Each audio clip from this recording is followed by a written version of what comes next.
Sejumlah informasi kriminal dari berbagai daerah kami rangkum dalam Busenam.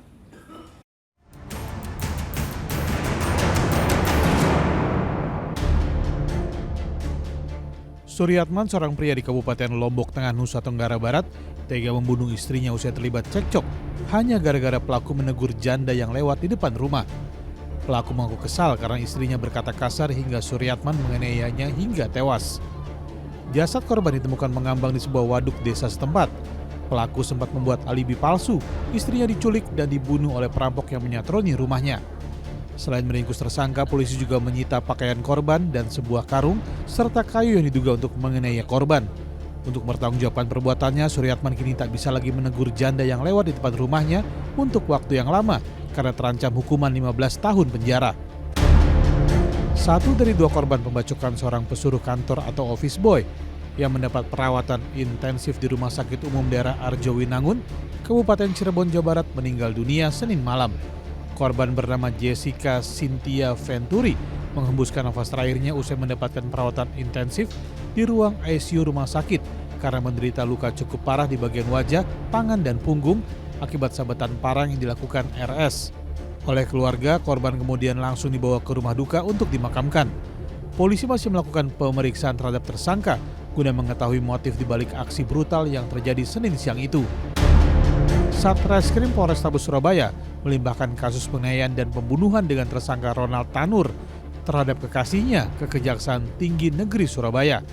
Kejari Surabaya juga menerima sejumlah barang bukti diantaranya CCTV dan mobil milik tersangka. Rencananya ada 4 jaksa penuntut umum yang akan menangani kasus pembunuhan ini. Dina Sera Afrianti, wanita asal Sukabumi, Jawa Barat, tewas dengan sejumlah luka lebam di tubuhnya Oktober 2023 lalu karena diduga dianiaya dan sempat dilindas mobil tersangka Ronald Tanur yang merupakan anak anggota DPR. 1,5 bulan menjadi buronan polisi, Ginda Lesmana alias Gandhi diringkus Satreskrim Polrestabes Palembang.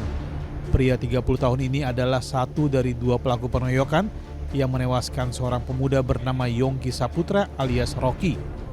Sementara pelaku utama Fadli masih dalam pengejaran polisi. Kejadian bermula dari pertengkaran antara pelaku utama Fadli dengan korban di sebuah warung tuak di bawah jembatan Ampera yang berujung penikaman hingga korban tersungkur di jalan. Namun saat kembali berdiri, korban menuduh tersangka Gandhi ikut mengeroyoknya sehingga tersangka yang mengira korban akan menyerangnya langsung melakukan pemukulan dan menendang tubuh korban. Atas perbuatannya, tersangka Gandhi terancam hukuman 15 tahun penjara, sementara Fadli diminta segera menyerahkan diri. Hanya gara-gara mencuri buah jeruk yang berada di kebunnya, seorang pria di Kabupaten Empat Lawang, Sumatera Selatan, tega menghabisi nyawa tetangganya sendiri. Korban ditemukan tewas di kebun dengan luka bacok di bagian kepala dan kaki. Polisi mengetahui kejadian tersebut segera meringkus pelaku di tempat persembunyiannya. Aparat Polres Empat Lawang menyita barang bukti sebilah parang dan pakaian yang digunakan pelaku saat menghabisi korban. Atas perbuatannya, pelaku terancam hukuman 10 tahun penjara. Aksi pencurian mikrofon di sebuah masjid di Jalan Tanjung Sari, Kelurahan Pedurungan Tengah, Kecamatan Pedurungan, Kota Semarang, Jawa Tengah, terekam CCTV. 2 pria yang berboncengan sepeda motor berhenti di depan Masjid Jami Nurul Iman dan berpura-pura sholat. Setelah dirasa aman, salah seorang pelaku mencuri mikrofon yang biasa digunakan untuk mengumandangkan azan yang tertempel di dinding masjid. Usai mencuri, kedua pelaku langsung kabur dengan sepeda motornya. Kasus ini tengah diselidiki aparat Polsek Pedurungan. 2 ibu rumah tangga dan seorang pria diringkus polisi karena membawa narkoba. Sesaat lagi, saudara.